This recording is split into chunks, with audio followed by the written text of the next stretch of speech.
சுழன்றும் ஏற்பினது உலகம், அதனால் உழந்தும் உழவே தலை என்கிறார் திருவள்ளுவர். உலகத்திற்கே உணவளிக்கும் விவசாயிகளின் உற்ற தோழனாக திகழும் கால்நடைகளின் சிறப்பை போற்றிடும் வகையில் மாட்டுப் பொங்கல் விழா கொண்டாடப்பட்டு வருகிறது. இதற்காக மாடுகளை அலங்கரித்து கொம்புகளுக்கு புது வண்ணம் பூசி, புது கயிறுகள், புது மணிகள், பூமாலைகளை அணிவித்து கற்பூரம் காட்டி வணங்குவதுடன் கரும்பு, வைக்கோல், பொங்கலை படையிலிட்டு மரியாதை செய்து சேலம் மாவட்ட கிராமங்களில் மாட்டுப் பொங்கல் விழா சிறப்பாக கொண்டாடப்பட்டது. இந்த கொண்டாட்டத்தில் விவசாயிகளுடன் ஏராளமான இளைஞர்களும் கலந்து கொண்டனர்.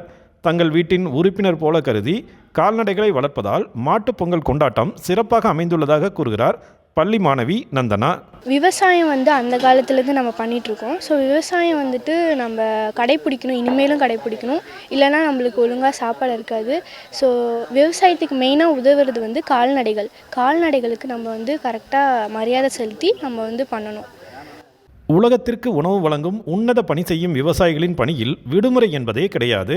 குறிப்பாக கறவை மாடு வைத்திருக்கும் விவசாயிகள் தங்களின் அன்றாட வாழ்வில் கறவை மாடு பராமரிப்பிற்கென குறைந்தபட்சம் 5 மணி நேரமாவது செலவிட வேண்டியுள்ளது. மேலும் திருமணம் மற்றும் பொங்கல் கொண்டாட்ட நாட்களில் கூட கறவை மாடு விவசாயிகள் விடுமுறையை நினைத்து கூட பார்க்க முடியாது. அன்றைய தினமும் பால் கறப்பதில் தொடங்கி பராமரிப்பு பணிகள் வரை எதையும் விடாமல் தொடர வேண்டிய கட்டாயம் உள்ளது. இளைஞர்களின் கவனத்தை விவசாயத்தின் பக்கம் திருப்பும் வகையில் பொங்கல் பண்டிகை கொண்டாட்டங்கள் அமைந்துள்ளதாக கூறுகிறார் விவசாயி கார்த்தி.